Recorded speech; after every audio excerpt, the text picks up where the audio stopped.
Welcome to the Bringing Intimacy Back show. I'm the host, Dr. April, and today we're going to be talking about rebuilding intimacy in your sexual relationship. This is really critical because as you look at all marriages and relationships, many times about 50%, 50 to 60% end up in divorce, breaking up. And one of the most common reasons is intimacy. And so what I wanted to do on this show here is to start talking about it, talking about how to rebuild that up. And so today I have one of the guests that has a great practice in Miami, Florida. Her name is Paola Rodriguez. Welcome. Thank you, Dr. Ron. Yes. Thank you for having me. Yes. And Paola has a successful practice, and she's a sex therapist. Can you explain to our audience your journey on how you got to have this practice in Miami and you're being a sex therapist and all that? Sure. So most of my career I did community psychology, but I relocated to Boston and I practiced there for 10 years. And that's when I started being curious about this whole idea of couples work and sexuality. And it was really amazing when I started talking about sexuality. It just connects to so many different parts of us and in relationships. One of my mentors, Elliot Cronenfeld, he introduced me to some of the cases and I just pretty much fell in love with it. Yes, definitely. So in your practice and in what you do, how do you define intimacy? So intimacy, the words that come to me, Dr. Brown, would be closeness, connection. There's that little word that I love, into me I see. Into me I see, definitely, because in some ways, really knowing yourself and understanding yourself in an open and honest way, not judging yourself, helps you connect to somebody else. We cannot give someone what we don't have. Right. So when I talk about intimacy, it's being able to have intimate conversation with just my partner, going to that intimate space. So I would say closeness, connection, and not only individually but also together. Right, and I love that what you put, that you can't give to someone what you don't have, and how the individual part of being intimate with ourselves, knowing for ourselves, because that's critical, and it's really good even as a single person to know more about yourself. So when you enter into the next phase. Definitely. I don't know if you realize, I see that a lot, where sometimes people are not aware of themselves. No, and I often, sometimes what people do, they jump from relationship to relationship without giving themselves some time to just ground themselves and understand what went on there and how could I do things differently moving forward. I often see that, they don't give that intimate space and let me just connect to myself instead. And, with the new virtual world, we just swipe to the next person and we don't deal with the discomfort of what happened. How could I do it better next time? Right. And sometimes people don't realize that when you jump from one relationship to the next, your heart is affected. Absolutely. And many times when you break up with someone or something, a relationship ends, I don't know, for me or whatever, it's felt like a knife or something. So you have these holes in your heart. Yeah. That's such a good point, Dr. Brown. Well, because I think when you talk about that emptiness, right? Yeah. Instead of us stopping and really understanding, well, wait a minute, what's going on for me? How can I fill that void? Right. How can I feel better now? You go into a little bit of a grieving stage where say, this relationship that didn't work, what does that mean for me?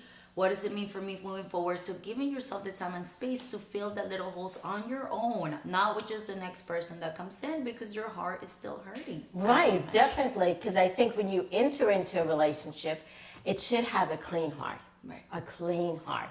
It should be a heart that's whole. You don't want to enter a relationship with a heart that's beat up. Absolutely. Yes, and I know we're talking about how to rebuild intimacy into relationships, but it started at the heart level and, of course, at the mind level, definitely in that aspect. So definitely healing.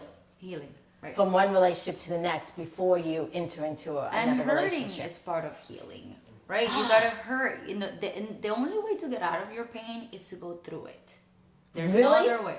Yeah, because people sometimes think that when they hurt that, oh, maybe at pain I shouldn't have that, so maybe I should, I know this is maybe a little off topic, but maybe I should drink, I should do this or do that or drugs or whatever, because they don't want to feel. Exactly. But it's through the feeling, like you said, that heals. Yes. Yeah, which is critical. Yeah. Yeah, and especially in the sense of a relationship and that kind of stuff. Yeah, because I think many times we bring stuff from the past. Absolutely. And it shows up in the present relationship. And it just doesn't, help that relationship whatsoever. So healing is a very good part of starting off a relationship, is being healed before you enter into another one, not just swipe, swipe, swipe, swipe. Right. Yes. Yeah, which is great. So in dealing with relationships, what do you think is some of the, how do couples lose that intimacy? Well, I think, I want to normalize that this is something that happens often, right? Because what do we do in the beginning of a relationship? Predictability, stability, certainty, right? We text each other, and that's what makes us feel secure. But with time, we were boyfriend and girlfriend, and I was going to your house, and you were coming to mine. And now we're talking about finances, and we're talking about family. And the most common topic that I hear in my sessions is we don't have any time. So sex or intimacy becomes the last thing we do after we walk the dog, after I send work emails, after we put the kids to sleep. Right? And then once we get there, it's just like one more thing on my short list, one extra obligation of the relationship. So I think it happens often. Some couples are more resilient than others, and they can kind of start having open and honest conversations. But it's 1 out of 5 married couples and 1 out of 6 unmarried couples experience lack or some problems or something along with sex and intimacy. So it's important to know. Right. And like you said, sometimes they have no time, even though technically we have all this technology that's supposed to help us with time. Right. But I don't know if it helps. I don't know. And that's such a good point, because how much time do we spend on Facebook and all these other things, when we can kind of be using that to really, connect with my partner. And sometimes I think as we get busier and we say we have no time, but we have time for all this other stuff, it's making time for it. Absolutely. Yes. And so what we're going to talk more about in our next segment, because we're going to take a short break, is how to make time for intimacy and different things that you can do to spark up your relationship. This is the Bringing Intimacy Back show, and we will have a short break and we'll be back in a few minutes. Thank you.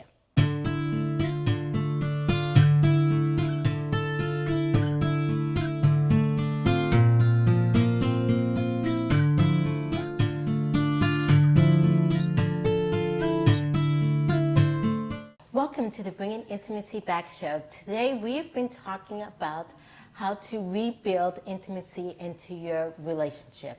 And today I've been honored to have Paula Rodriguez, who has a thriving practice out down in Miami. And so what we've been talking about is sometimes when you lose that intimate connection. For many couples, maybe they've been married or been together for a few years and they've had children. And what we were talking about at the end is they feel like they have no time. So how do we go about scheduling time? So I think one of the most important things, we have this, society gives us these messages that sexuality should always be spontaneous and it should be natural. But listen, don't fall in the mental trap that planned, intentional intimacy and sexual encounters are less valuable or meaningful than spontaneous ones, right? So I would suggest one day of the week, start with that.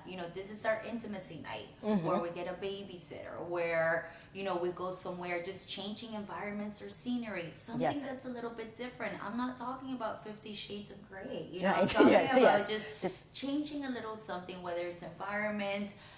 So making, planning that time. 80% of sexual encounters are planned or semi-planned. So don't be shy and plan it. Yes, definitely. And I think when you schedule it, it's very important to do that, but also that gives you priority. That makes it seem like it's important. For sometimes the other partner needs to know that. That, hey, I value that it's important. Right, and it's intentional. And Dr. Brown, what I find when people start planning, then it starts happening spontaneously and naturally, because now we've introduced this idea in the relationship once again. It takes the pressure off of who's going to initiate. Are you going to initiate? Am I going to initiate? How do we go about this? And so once that happens, it kind of grows and blooms into something more.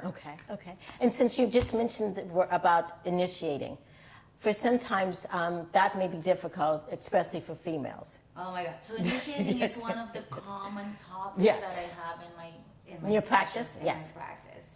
I think Why? Because we've taught the messages that we send men is that they're always ready. It's about performance, right?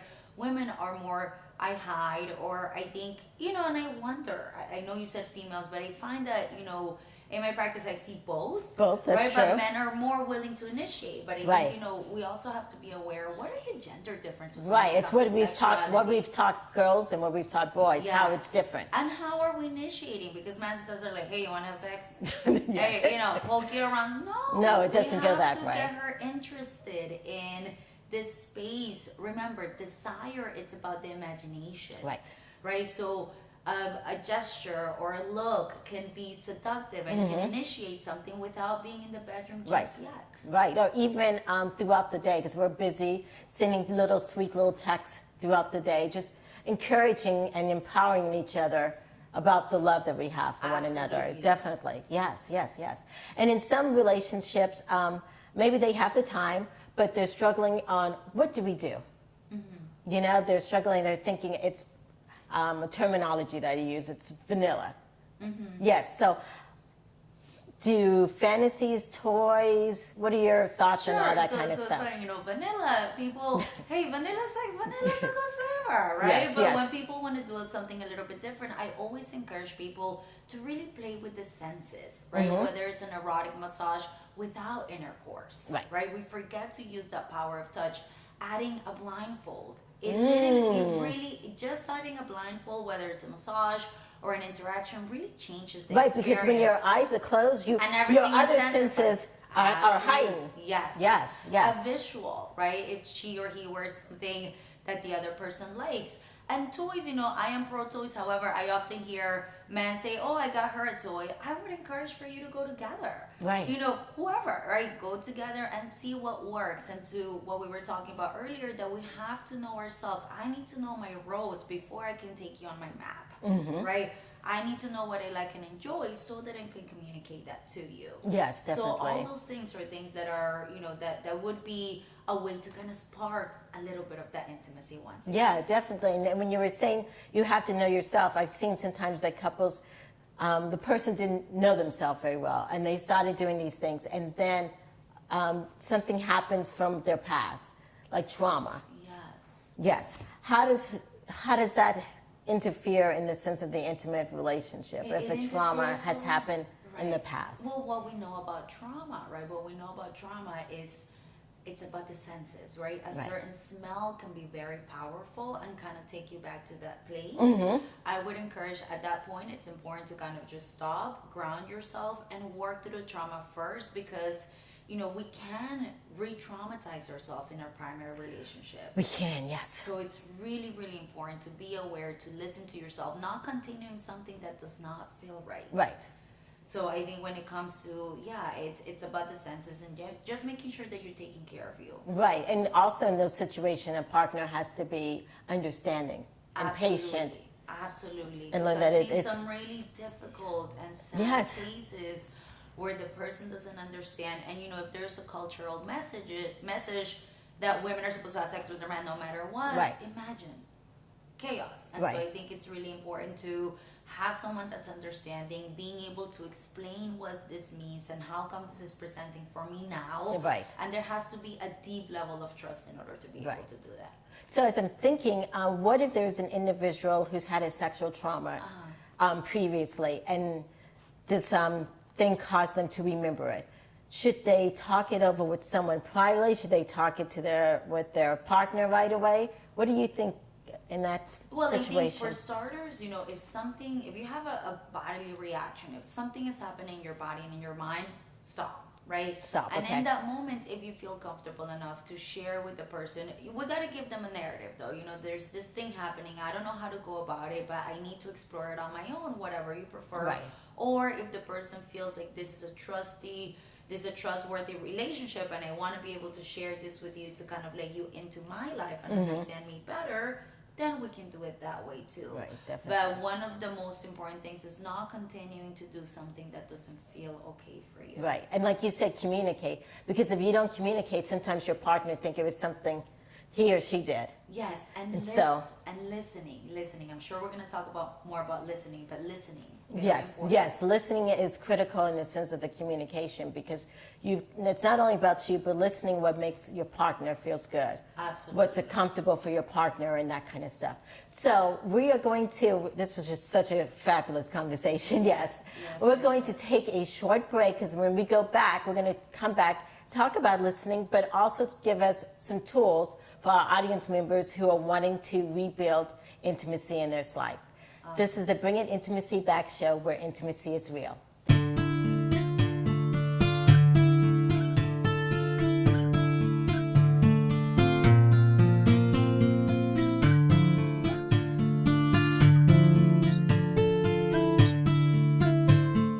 Welcome to the Bringing Intimacy Back show, where intimacy is real.